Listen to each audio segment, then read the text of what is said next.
What's up, everyone?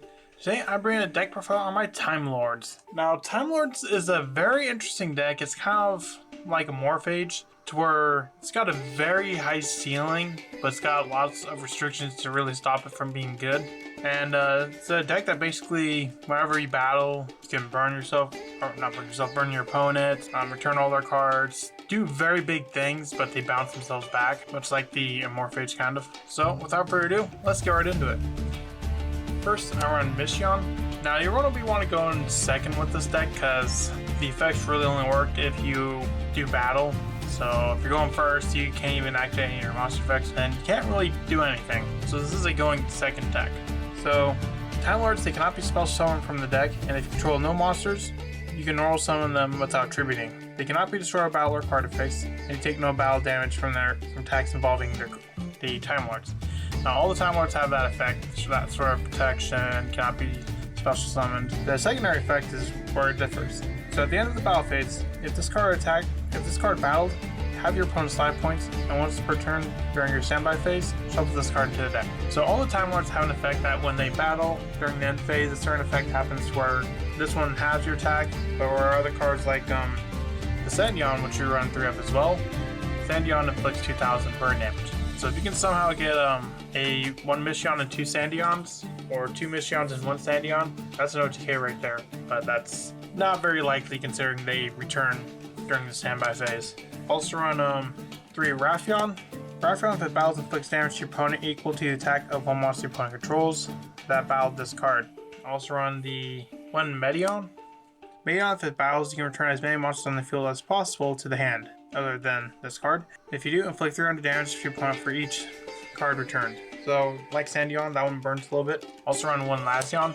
Lazion is a bit deck specific, because if this card battled, you shuffle all cards in your opponent's graveyard into the deck. Once per turn, if your opponent draws a card, inflict 1,000 damage to your opponent. So it does a little bit of burn damage, but the effect to shuffle all cards from your opponent's graveyard into their deck is really good, considering a lot of decks use their graveyard as like a second hand. So against certain decks, this is definitely going to be one of the most powerful ones. Against some decks, maybe not that powerful.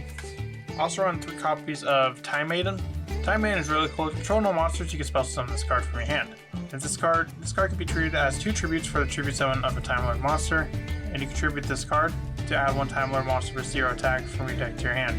You can banish this card from your graveyard, special summon 1 Time Lord monster with 0 attack from your deck, ignoring its summoning conditions. So Time Maiden is like the one cheat for all the Time Lords. So this is a card you definitely want to have very quickly and see a lot, because being able to search and then special a Time Lord, like let's say you have Mission in your hand, you can use the effect of Time Maiden to grab, let's say, Sandion.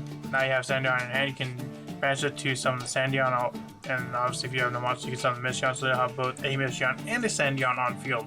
That's not including like other ways you can summon or do other things, as you'll see once we get further into the deck. Also run 3 Nibiru for a hand trap. We need something kind of big, since this is a going second strategy. Going second strategies need more big, like, board wipe stuff, because something like an Ash or an Imperm, it can hurt, but some decks, they just play through it. So it's not quite as effective as, like, let's say, Nibiru or a Lightning Storm or something like that, where, sure, they can get negated, but it forces the negation out. Whereas, if you have just 1 Ash, they might be able to play through it. Moving on to the spells, I run 3 Pot of Extravagance. I like Pot of Extravagance much more than Prosperity, because Prosperity, we're not really digging for one, or in this deck, we're not really trying to dig for one specific card, we just need multiple cards. Mainly because of the Time Lord's effect to return themselves, so that way we can always have a Time Lord that we can summon and do some damage with. I run 3 Celestial Transformation. Now the cool thing with the Time Lords and their wording is that they say that they cannot be special summoned from the deck. So from the hand is perfectly fine. So, because Celestial Transformation, special summon 1 fairy monster from your hand, and that monster's attack is halved, and also destroyed during the end phase, which its attack is kind of already, for something like Mission, its attack is already 0, so it's not like it's going to get halved or anything, or it really even matters. So if you have, let's say, ideally if you have 1 Mission, Time Maiden, and a Celestial Transformation plus another time, okay, let's say These are the 4 cards you have in hand. 2 Mission, Time Maiden, and Celestial Transformation. That's just most likely an OTK at that point because you can summon one, use the Celestial Transformation on the other, and then Time Maiden to grab Sandion. Also run the 1-for-1 to, you know, get you into that Time Maiden. I run 3 Time Terror Morganite. Now, I mainly run this because of the double summon-like effect, although they obviously drawing 2 during every draw phase.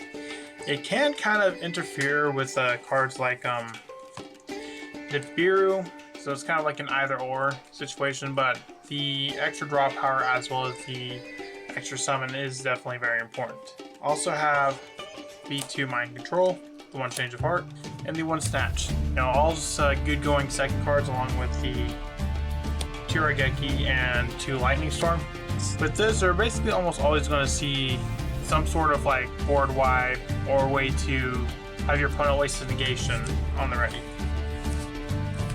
And if they have an high attack monster and you like snatch steal it, and you can just use that to end them. On for the traps, I run 3 Empty Machine.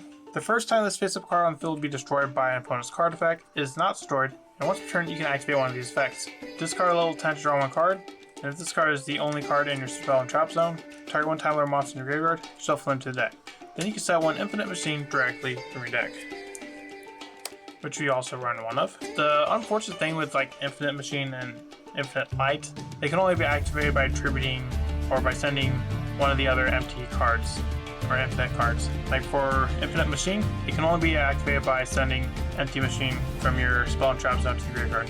But it has 2 effects, you can use either or. During the main phase, you can spell summon a Timelord monster from your hand, or you can target 1 Timelord monster in your graveyard, shuffle them to the deck, then set 1 Infinite Light directly from your hand or deck, which we also run 1 of. Infinite Light must be activated by sending Infinite Machine to the graveyard from your spell and trap zone, and neither player can target Timelord monsters you control with card effects, or Timelord monsters cannot be returned from the field to the deck. So if you can get into the Infinite Light, then the whole them bouncing back goes away, which is definitely really useful, so you definitely want to get into the Infinite Light. The only problem is being able to activate the Infinite Light, because in order to get Infinite Light, you need Infinite Machine. In order to get Infinite Machine, you need Empty Machine. You could run 3 of each, but that becomes very clumpy and it's not really as reliable. Empty Machine by itself is pretty good, and the Machine and Light are there if they come up, because if they come up, they're going to be pretty good. The only extra are the XYZ monsters that I'd probably run would probably be like 3 Super Dreadnought, Relken, and Libe, 3 Max, 3 Libe, and 3 copies of Zeus. I don't know where my 3rd copy is at the moment, but that's more or less all you really need. I'd say you're not likely to really go into much else. You can probably run an IP package, you can probably run SP, Little Knight, stuff like that. Mostly just generic stuff, but Max, Libe, and Zeus are the ones that are probably going to come up the most. And since you play Pot of Extravagance, I'd definitely run those 3 out of 3.